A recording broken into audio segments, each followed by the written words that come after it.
Sobat muda yang dikasihi Tuhan Yesus Kristus, selamat berjumpa kembali dalam program Pencari Kristus dalam seri Teladan Iman.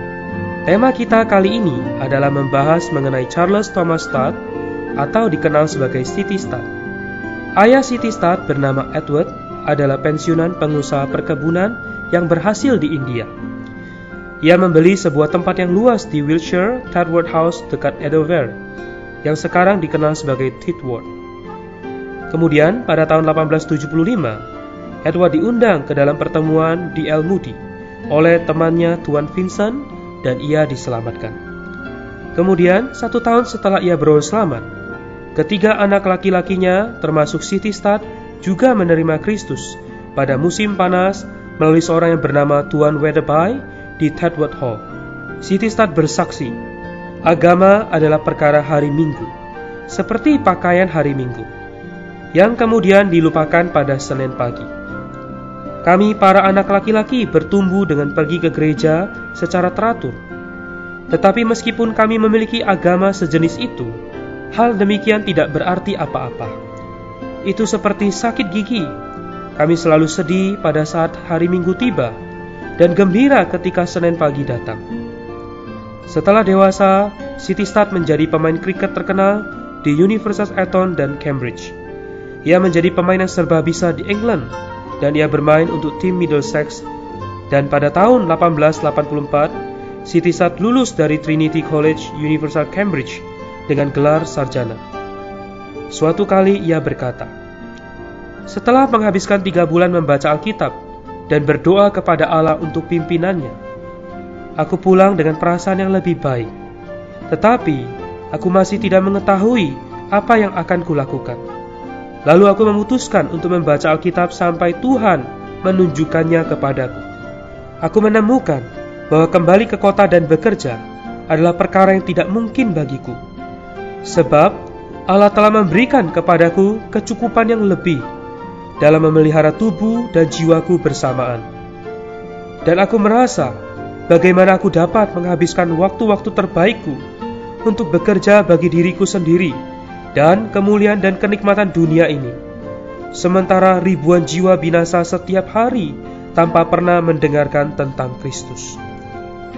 Dalam kehidupannya, C.T. Studd terbantu oleh buku yang ditulis oleh Hannah Whitall Smith dengan judul The Christian Secret of a Happy Life. Buku tersebut membahas mengenai penyerahan diri yang penuh kepada Tuhan dan kepercayaan yang sempurna dalam Dia agar menang atas dosa dan memiliki perhentian jiwa yang batinia.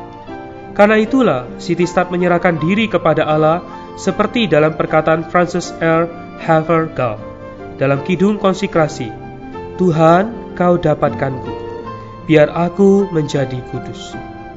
Ketika C.T. Studd mempersembahkan dirinya untuk pergi ke Cina sebagai seorang misionaris, keluarganya segera menentang dia. Namun melalui firman yang berkata, musuh orang ialah anggota keluarganya sendiri, ia terdorong untuk tetap pergi ke Cina.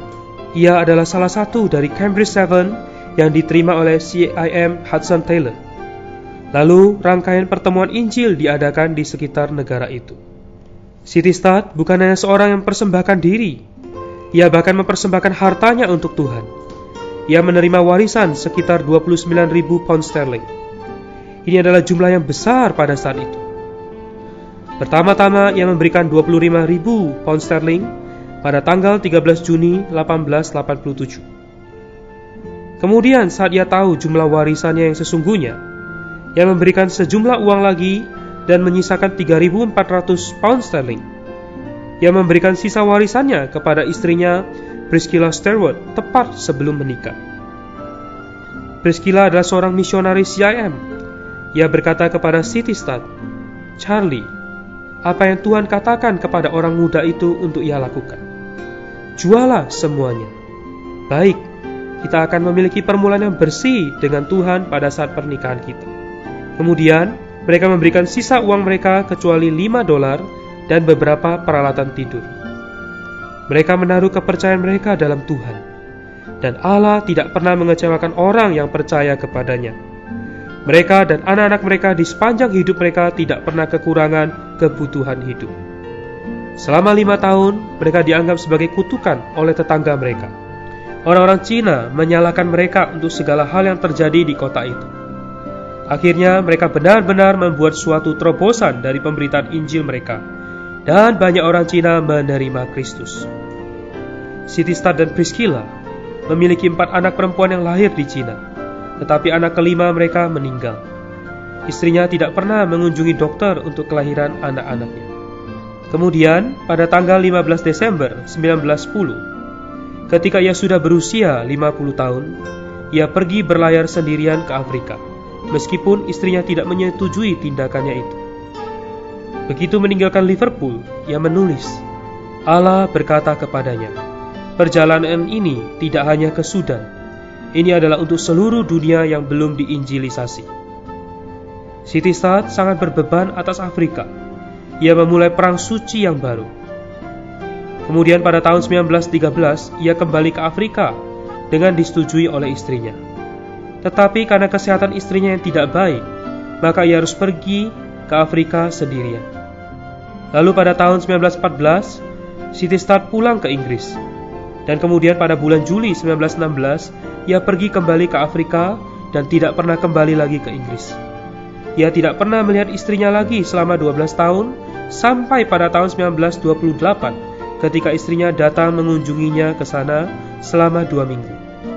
Dan waktu itu adalah kunjungan yang terakhir dari istrinya. Sebab pada tahun berikutnya, 1929, istrinya meninggal. Selama di Afrika, Sitistat mendirikan ibadah doa jam 5 pagi. Dan ia senang melihat orang Afrika menjadi pemimpin di gereja-gereja. Lalu pada hari Minggu terakhir, yaitu pada tanggal 12 Juli 1931, ia memimpin ibadah selama 5 jam bagi orang-orang Afrika. Dan ia meninggal pada hari Kamis 16 Juli 1931 pada umur 70 tahun. Perkataan terakhirnya adalah Haleluya. Sobat muda yang dikasihi Tuhan Yesus, apakah kita memiliki hati yang sama seperti seorang Sitistat? Seumur hidupnya mutlak ia persembahkan kepada Tuhan bagi Injil, agar setiap orang dosa bisa beroleh selamat. Semoga di masa muda kita sekarang ini, kita juga ada kedambaan untuk mempersembahkan diri kita bagi Injil. Mungkin banyak keluarga kita atau teman-teman kita yang belum beroleh selamat. Apakah kita ada beban untuk hal ini? Sobat muda, kiranya teladan Sitistat bisa kembali membuka mata kita, bahwa kita harus memiliki hati terhadap orang-orang di sekitar kita supaya mereka mengenal akan kasih Kristus dan menerima keselamatan. Marilah kita berdoa.